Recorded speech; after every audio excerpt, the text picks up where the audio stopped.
मैं तो हूँ मुजाहिद बरेलवी और इनका तारुफ कराने की ज़रूरत नहीं, शीमा का। और एक तवील ताल्लुक़ दोनों का, यानी स्क्रीन के हवाले से भी, फिर सड़कों का और जद्दोजहद का भी। और इसीलिए जब ज़हमत देता हूँ आती हैं। शीमा आम तौर पर जो मसलन सियासत पे गुफ्तगू हो सकती है, आइडियोलॉजी पर गुफ्तगू होती है, बहस मुबाहिसा होता है, लेकिन कुछ चीज़ों के बारे में लोग कहते हैं कि जैसे पेंटिंग है जी। अब अगर FM हुसैन की पेंटिंग है या सादकैन की है तो उसे देखें तो गुफ्तगू क्या की जाए।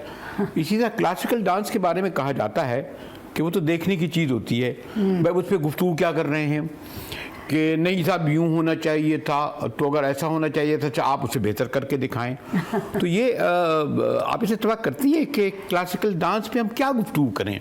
मतलब मैं आपसे सवाल तो बहुत सारे कर सकता हूँ कि ये क्या वजह है कि हमने पूरे निफ़ सदी से ज़्यादा गुजर गए और नाइज सिद्दीकी से सफ़र शुरू होता है, बीच में एक दौर और आता है शीमा किरमानी, और आगे बहुत जोर देने के बाद कोई नाम याद आए ना आए। ये क्या वजह है? नहीं, मुजाहिद साहब, मैं समझती हूँ गुफ्तगू होना ज़रूरी है। अच्छा। और सबसे पहले तो ये कि सफ़र नाइज सिद्दीकी के साथ नहीं शुरू होता, सफ़र उससे बहुत पहले शुरू होता है। सफ़र शुरू होता है यहाँ पे बुलबुल एकेडमी थी, नजरुल बुलबुल घनश्याम, और फिर घनश्याम साहब थे। हाँ, तो ये लोग थे। इससे पहले भी ये लोग आए हैं पाकिस्तान, घनश्याम साहब 1954-55 में। हाँ, इससे पहले 48-49 में जिन्ना साहब की डेथ से पहले वो बुला चुके थे बॉम्बे से अतिया फैज़ी को। अच्छा। और अतिया फैज़ी के शौहर तो वो जो कि पेंटर थे, बहुत ही मशहूर पेंटर थे। अतिया फैज़ी जो थी वो एक पेट्रन थी आर्ट्स की, वो ख़ुद भी रक्स करती थी और महफिलें रखती थी अपने बॉम्बे में भी, और फिर वहीं पे जिन्ना साहब से उनकी मुलाकात रही थी। तो जिन्ना साहब ने उन दोनों को बुलाया कि भाई यहाँ आ जाओ, यहाँ पे कोई पेट्रन्स नहीं है आर्ट कल्चर वगैरह के, तो सेटअप करो। तो सब वहाँ से सफ़र शुरू होता है डांस का पाकिस्तान में इस तरह से। मतलब नहीं, लेकिन एक और भी हुआ ना यहाँ, सॉरी टू से इंटरप्ट, कि कायदे में लिबरल मॉडरेट थे, बदकिस्मती से उनका जल्दी इंतकाल हो गया। और ये जो कहते हैं कि हिंदुस्तान में क्योंकि नेहरू एक और दहाई रहे, वो भी आर्ट कल्चर, और उसके बाद जो हम ये कहा गया कि जो हमारी आइडियोलॉजी है, जो नज़रिया पाकिस्तान एक हुआ, और फिर एक उसका ये हुआ कि फिर बाद में जो नारे की शक्ल इख्तियार कर गया पाकिस्तान का मतलब क्या, तो वो कहते थे कि जी इसमें हमारी इवेंचुअली फिल्मों को तो बर्दाश्त कर लिया, वो तो था, उसमें भी आया कि जनाब वो एक तहजीब हो और सेंसर हो, लेकिन ख़ास तौर पर अगर मैं देखूं कि वो जो क़याम पाकिस्तान के बाद जो एक इब्तदाई पीरियड बता रही हैं, उसके बाद एक तवील ऐसा अर्सा आता है कि परफॉर्मेंस जो है वो स्टेज पर नहीं हो सकती थी, पब्लिक में नहीं हो सकती थी। अच्छा मुजाहिद साहब, देखिए मैं जिक्र किया ना अतिया फैज़ी और फैज़ी रहामीन, ये जो पेंटर थे। हाँ, ये लोगों को जिन्ना साहब ने बुलाया था। उसके बाद सोहरवर्दी साहब ने घनश्याम साहब को बुलाया। और जब हम छोटे थे और घनश्याम साहब के परफॉर्मेंसेस होते थे, उस वक्त महर निगार मसरूर थी जिन्होंने PIA आर्ट्स एकेडमी शुरू की थी। हाँ, इस तरह से कई और नाम भी थे। एक महर का दूसरा नाम मुझे याद नहीं आ रहा है। तो इस तरह से कई डांसर्स थे। अफरोज़ा बुलबुल थी। तो 1971 तक मैं समझती हूँ पाकिस्तान में रक्स मौसीकी वगैरह का बहुत रहा। फिर देखिए एक ऐसा है कि उसमें देखिए बंगाल का रियासत भी करवाती थी, स्टेट करवाते थे। मतलब हमने खुद किया है स्टेट परफॉर्मेंसेस। जुएन लाए आए थे चाइना से, घनश्याम साहब से कहा गया कल्चरल परफॉर्मेंस रखो, इतना बड़ा उन्होंने परफॉर्मेंस बनाया। वो उन्होंने डांस ड्रामे बनाए गंधारा पे, बुधा पे, उसके बाद आपने देखा कि हमने बनाया मोहनजोदड़ो पे। तो एक सिलसिला चलता तो है, बहुत मुश्किल से। नहीं मेरा ये कहना था कि आपने जैसे सोहरवर्दी साहब का कहा या ये जो घनश्याम साहब आए, तो बंगाल के तो एक पूरा पस मंज़र था। वहाँ तो ये कहते थे कि आप गलियों में जाएं और सड़कों पे जाएं तो कहीं ना कहीं से मौसीकी की आवाज़ें आती थी। लेकिन ये भी तो था ना कि उसके पीछे पूरी एक सदी की तारीख थी। ये जो हमारे बकिया हिस्से आए, वेस्ट पाकिस्तान जो बना, यानी जो ये मगरबी हिस्सा पाकिस्तान तो एक था, वहाँ इस तरह की ठीक है लाहौर बड़ा कल्चरली था, और लेकिन ये एक समझा ये गया कि क्लासिकल एक अशराफिया का है, बड़े लोग बड़े घराने का है। परफॉर्मेंस जो थी वो जैसे आपने बाद में फिर हॉलों में भी की, आर्ट काउंसिलों में भी की, थिएटर पे की, आप तो सड़कों पे तक ले आई बाद में स्ट्रीट थिएटर में। अभी तक ख्याल ये पाया गया कि इसको क्योंकि मज़ाहमत यानी अगर आप वजह थी। हाँ, मतलब मैंने तो खैर इसको क्योंकि किया तो बचपन से ही, और जैसे मैंने कहा कि घनश्याम साहब के साथ स्टेट फंक्शंस वगैरह में भी करते थे हम लोग परफॉर्म। मगर फिर जब बैन लग गया ना ज़िया उल हक के ज़माने में 79 के बाद से, 79 की उसके और वो जो दिहाई चली है ज़िया उल हक की, तो उस वक्त सब सारी पाबंदियाँ आ गई थी। पर उस दौरान भी हम करते रहे और उसके बाद भी करते रहे, और उस दौरान जो हमने किया ना उसकी वजह से इसको एक सियासी स्टैंप लग गया, क्योंकि वो मज़ाहमत बन गया। क्योंकि जब एक चीज़ बैन कर दी गई और कोई खड़े होके कर रहा है तो वो तो फिर उस खुद से ही एक लेकिन वो फिर ये हुआ ना कि ज़िया उल हक के वारिसान का दौर भी ज़रा तवील हो गया ना, बाद में जो है एक सरकारी तौर पर जैसे वो है भाई दुपट्टा रखेंगे, तो वो ये हो गया भाई रखना चाहिए, अगर आप रखती हैं आम जिंदगी में भी, घर में भी रखती हैं। मगर जहाँ तक रक्स का ताल्लुक है ना, इन पूरी मतलब पाकिस्तान की तारीख आप देखें उसमें, तो मैं समझती हूँ देखिए जो लोक रक्स है वो तो इस इलाके में यकीनन था ना, मतलब वो तो जहाँ भी लोग होते हैं वहाँ होता है। और ख़ासतौर से जो एग्रीकल्चरल सोसाइटीज़ होती हैं रूरल एरियाज़ में, जैसे पंजाब में भंगड़ा, सिंध में झूमेर, इतने ये सारे लोक रक्स और सारे अपने अपने लोगों के, मतलब चोलिस्तान का है, गिलगित बाल्टिस्तान का है, हर जगह के लोक रक्स हैं। एक वक्त आया आहिस्ता आहिस्ता अभी भी, बल्कि वो भी कम होते जा रहे हैं, क्योंकि किसी भी तरह से हम इन चीज़ों को बढ़ावा नहीं देते। एक और ये भी है शायद सीमा की, ये एक ऐसी चीज़ है कि इसको जब तक सरकारी सरपरस्ती ना हो, इदारे ना हो, मतलब ये तो वो तो है नहीं कि हम गए और हमने स्टेज लगाया और तकरीरें शुरू कर दी, नारे लगाना शुरू कर दिए। तो वो जो सरकार का माइंड था कि जी उसमें ये नहीं था कि आप तमाम कुछ कर सकें, लेकिन क्लासिकल डांस को आप नहीं देंगे, आप उसके स्कूल। मैं समझती हूँ कि एक दोनों चीज़ें चल रही थी, क्योंकि आप देखिए कि जो PIA आर्ट्स अकेडमी सेटअप की गई है, जब PIA बना तो उस वक्त कोशिश ये थी कि पाकिस्तान की सकाफत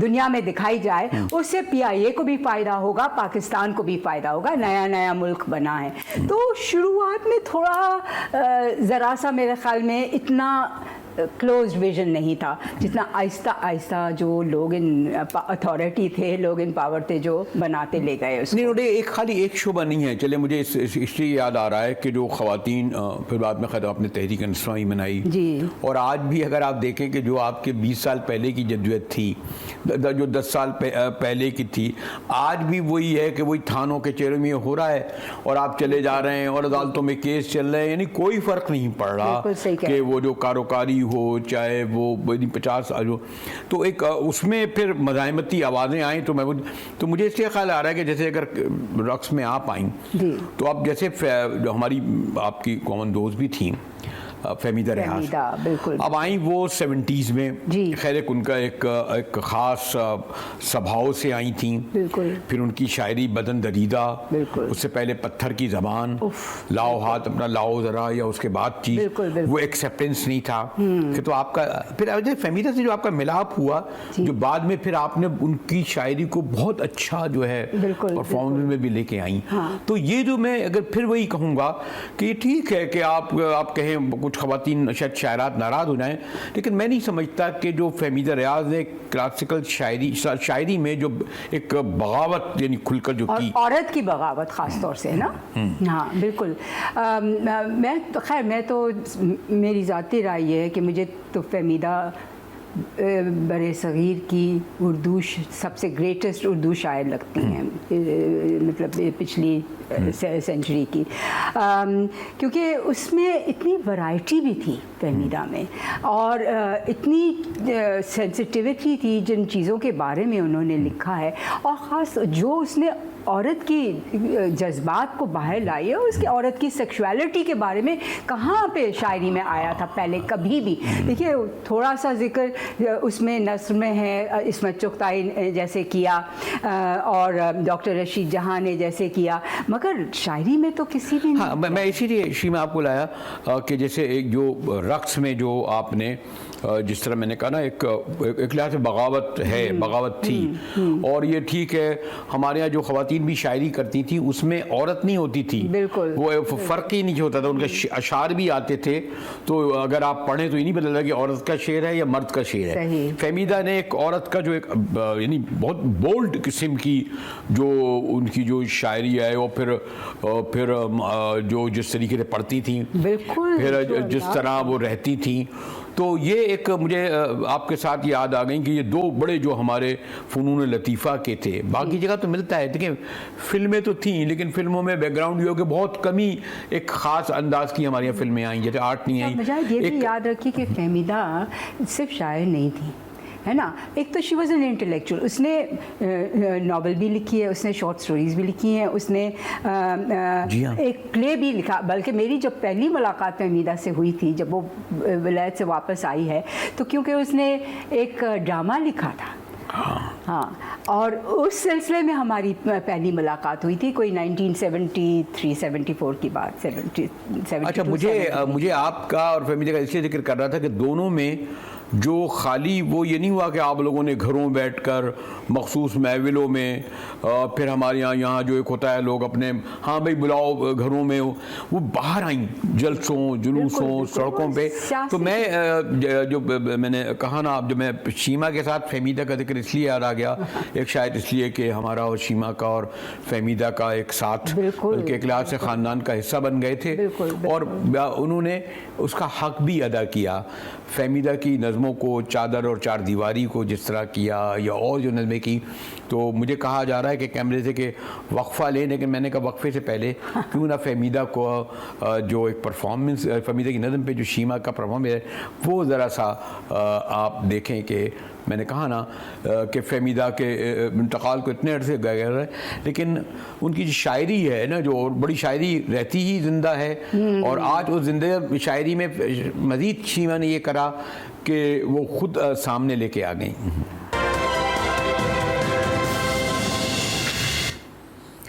मुजाहिद बेलवी फिर आपके सामने हाजिर है, और शीमा से बड़ी मज़ेदार गुफ्तगू करते हुए हमने अपनी दोस्त फहमीदा को भी याद किया, और याद करना चाहिए।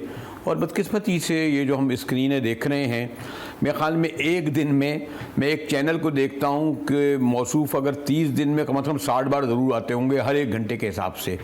ठीक है वहाँ लेकिन अगर वो ये नहीं देख रहे कि अगर हम अपनी स्क्रीनों पर अपने ये जो हमारा मीडिया है इससे हम आर्ट को और कल्चर को और फ़नून लतीफ़ा को निकाल दें, तो ये आखिर हम किस तरफ ले जा रहे हैं इस पूरी कौम को। अच्छा, लेकिन एक ये भी है कि हमने जब शीमा से गुफ्तगू शुरू करी तो वो फिर हम स्ट्रीट की तरफ और जद्दोजहद की तरफ आ रहे थे, लेकिन मैंने सोचा शीमा वो जो आपका काम जो है बड़ा मैं बहुत देखा भी जी, और फिर आपने मसलन मुझे फैज़ साहब की नज़मों पे तो दहशत तनाई पे तो हुआ भी, मखदूम पे भी किया, लेकिन जो एक हमारे बेचारे जो जिनका बड़ा अंजाम हुआ आखिरी मुग़ल बादशाह बहादुर शाह ज़फ़र, तो ये जो आपकी चंद पसंदीदा में से एक मुझे लगा जिस तरह आप डूब कर करती थी जी ऐसे बिल्कुल बिल्कुल। तो यानी वो एक लेकिन मैं चाहूँगा कि वो जो आपका है शमशीर बहे ना मांग गज़ब, बालों की महक फिर वैसी है, तो शमशीर बरहना, शमशीर बहे ना मांग गज़ब, बालों की महक फिर वैसी है, जोड़े की गुंदावट कहरे खुदा, बालों की महक, बालों की चमक फिर वैसी है, हर बात पे उसकी ये करें हाँ बोलिएगा, हर बात पे उसकी गर्मी है, हाँ हर बात पे उसकी गर्मी है, हर नाज में उसकी शोखी है, कयामत है कयामत है, कयामत। कयामत है, कयामत है। शमशीर बरहना, मांग गजब, बालों की चमक फिर वैसी है। चाल पड़ी, चाल पड़ी, चलने में भड़क फिर वैसी है।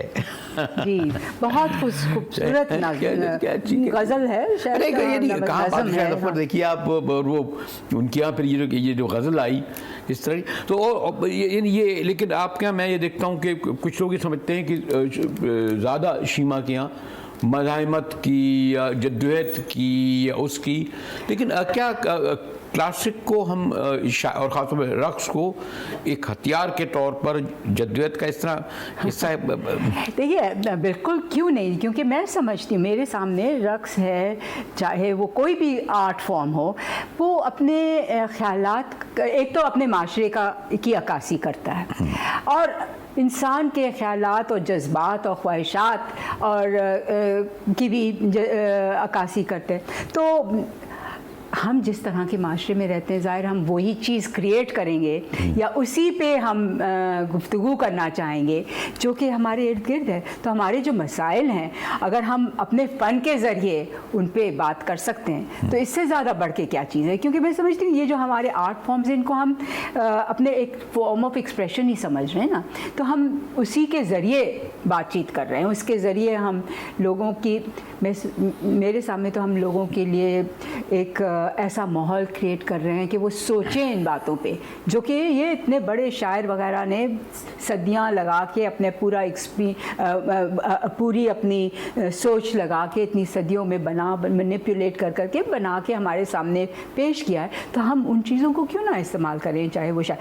मगर अब जैसे ये कोई बहुत खूबसूरत गज़ल जो कि रोमांटिक है बेसिकली, तो एक औरत की खूबसूरती के बारे में है, तो ये इसको भी करें। मैं तो दोनों चीज़ें करना चाहती हूँ। मैं ये भी चाहती हूँ कि हम एक क्लासिकल जो हमारे ख़ास पुराने सदियों से चली आ रही हैं चीज़ें, वो भी हम प्रिजर्व करके रखें और हम इस फॉर्म को जो हमने सीखा है, जो हमने इतने साल लगाए हैं सीखने के लिए, उसको हम इस्तेमाल करें हमारे आज के जो कंसर्न्स हैं उनके बारे में। एक और बात है, लेकिन एक मैंने ये देखा कि बहुत सारे शोबों में तो जनरेशन लोग आते रहे। क्या आप समझती हैं कि जो इतनी तवील आपने जो सफ़र या जद्दोजहद की और जो बड़ी सख्त ज़मीन थी, बंजर ज़मीन थी, जिस पर आपने अपने पाँव लहू लुहान किए और यहाँ तक पहुँची कि शीमा ने अपने को मनवाया और एक उस पर अथॉरिटी बनी, तो क्या आपने आने वालों के लिए कुछ इस तरह रास्ता साफ किया? आप समझती हैं कि हाँ वो हमने कुछ थोड़ी ऐसी राह दिखाई कि अब उस तरफ आ रहे हैं, लेकिन मुझे लगता है कि आती हैं लड़कियां बच्चियां, फिर मामूल के मुताबिक उनका एक तवील सफ़र नहीं हो पाता।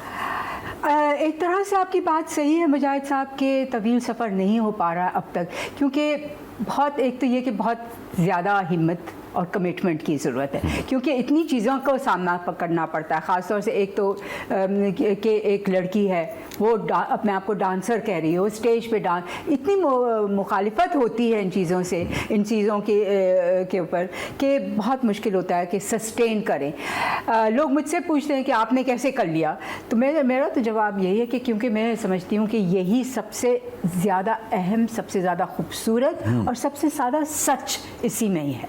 तो मुझे कोई चीज़ रोक नहीं पाई इस वजह से। अगर मुझे ज़रा सा भी डगमडोल होती मैं कि पता नहीं सही है नहीं है, ये मज़हब के ख़िलाफ़ है या मज़हब के साथ है क्या, इन चीज़ मतलब मुझे कभी एक सेकंड के लिए भी इस पे शक व शुबा नहीं हुआ कि सबसे बड़ा सच ये है कि मैं जो समझ रही हूँ वो अपने पूरे वजूद के साथ उसमें लग करके कर रही हूँ, और मुझे कोई इस वजह से कुछ नहीं रोक पाया। कमिटमेंट जो होता है ना, और जो लगाव आपको होता है, यू बिलीव, आपको यकीन होता है कि यही है। नहीं, मैं इसलिए कहा कि अभी भी हमारे यहाँ अच्छे खासे पढ़े लिखे घरानों में, हाँ, यानी वो माशाल्लाह लड़कियाँ बाहर जाएंगी सब कुछ, हाँ, लेकिन अगर कहें कि जी इस तरफ आएँ तो वो भी और शोबों में तो आ जाते हैं हमारे लोअर मिडिल क्लास के लड़के लड़कियाँ, हाँ, यहाँ आते हुए बहुत महदूद उंगलियों। और मुजाहिद साहब, इसमें देखिए उस चीज़ का भी दखल है जो आपने जिसका पहले जिक्र किया था कि मुज़ाहिमत ही आप करती हैं ज़्यादातर, आपका जब फ़न की बात आती है तो इसके साथ जुड़ जा। तो मैं एक सियासी इंसान भी रही ना, उसने मुझे बहुत हेल्प किया कि मुझे यकीन रहा कि ये इसके ज़रिए जो मैं बातें पहुँचा सकती हूँ। अब आपने खुद ही देखा, याद है आपने जो अभी जालिब साहब का करवाया, अच्छा उसकी बात करें? हाँ। अभी मैं उसी तरफ आने वाले थे ना, तो क्योंकि आप देखिए कि हमने सारा रक्स के ज़रिए किया, तो रक्स के ज़रिए हमने जालिब साहब की जो इतनी पावरफुल सोच थी, इतनी अवामी हुकूक के लिए सोच थी, वो रक्स के ज़रिए से सबके सामने। देखिए उससे ज़्यादा इंटरेस्टिंग बात है शीमा, ये चले आपने याद दिलाया, तो ये देखिए उस वक्त शायद मैं जालिब साहब का इंतकाल को 93 में हुआ था, और फौरी तौर पर उस वक्त हमने आर्ट काउंसिल में मुश्ताक गजर साहब थे। जी। और मुझे याद आया कि उस वक्त तो उनकी एक बड़ी अच्छी नज़म थी, एक हसी गांव था किनारे आप, कितना शादाब था दियारे आप। बिल्कुल, उसी नज़म को से तो हम शुरुआत करते हैं वहाँ से, और वो पूरी नज़म हुई। इसके बाद मैं बाहर गया और हमने देखें, ये भी एक है, खैर मैं तो बिल्कुल कहता हाँ ये अभी कुछ चंद सालों पुरानी बात है, लेकिन ये रियलिटी है कि 30 साल 3 दहाई बाद शीमा जिसका जिक्र कर रही थी, वो प्रेस क्लब में जब जालिब साहब की वो हमने याद किया, उनकी सालगिरह मनाई, और मैंने शीमा से कहा कि जी भाई कुछ करें, तो इन्होंने कहा ये तो आप लोगों के तो नहीं, आप लोग आ जाते हैं, एक तकरीर कर देते हैं, ये कर देते हैं। और कोई 8-10 दिन पहले मैंने इनसे कहा, इन्होंने कहा जी भाई पूरा एक होता है। और शीमा मैं तो ये समझ रहा था कि सीधी मैं तो आपसे वही कह रहा था ना, एक उनकी नज़म बड़ी अच्छी बनी, एक हसी गाँव था किनारे आप, कितना शादाब था दियारे आप, क्या जब बेनियाज बस्ती थी, मुफलिसी में भी एक मस्ती थी। अरे वही पूरी अच्छी भी शायरी एक रक्सी आ रहा है ना, कितने दिलदार थे हमारे लोग, वो बेचारे वो तो ना टूट कर शाख के हवा के हुए, दर बदर उस गली के आगे हुए। मैं कहा शायरी के लिए एक बड़ी अच्छी रदम है ये, बहुत पूरी पावरफुल। और देखिए आपने और चीज़ें आ गई।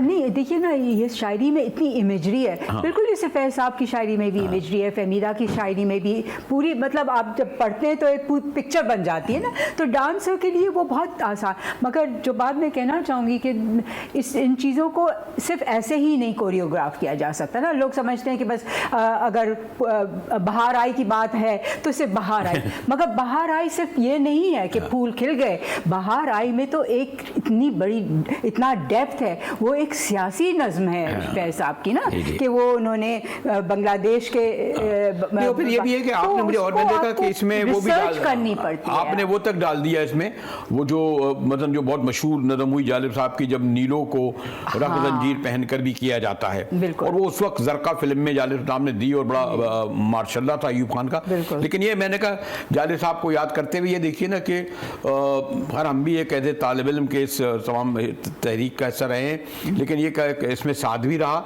और अभी पिछले ही महीने हमने जालिब साहब को कराची प्रेस क्लब में उन्हें याद किया, और वहाँ आप देखें तकरीरें वगैरह से ज़्यादा जो है हमने शीमा से कहा कि कुछ आप बनाएं, और जो कुछ इन्होंने बनाया मेरी तो ख्वाहिश थी कि सिर्फ वही हम देखते रहें, लेकिन मुझे कहा जा रहा है कि ये देखकर फिर आपको ब्रेक भी लेना है। तो आइए ज़रा ये देखिए इतने लंबे सफ़र को, और फहमीदा रियाज के बाद उर्दू शायरी में मेरे ख्याल में ठीक है फैज साहब का एक अलग मामला है, लेकिन जालिब साहब की एक अवामी मज़ाहिमत के एतबार से, और उनकी नज़म ऐसे दस्तूर को तो दूसरा कौमी तराना बन गई। मैं नहीं मानता, मैं नहीं जानता, पाकिस्तान में नहीं पूरे बड़े सगीर में। तो ये इसके बाद आएंगे ब्रेक, लेकिन जालिब साहब की देखिए तो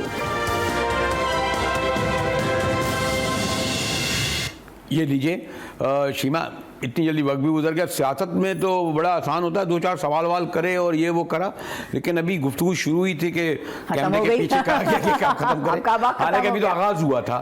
और ये कि ये जो ये काम ऐसा है, फन ऐसा है, इस पर तो गुफ्तगू कोई एक प्रोग्राम में या आपने कहा था ना एक पॉइंट पे कि लोग कहते हैं कि रक्स पे क्या बात कीजिए।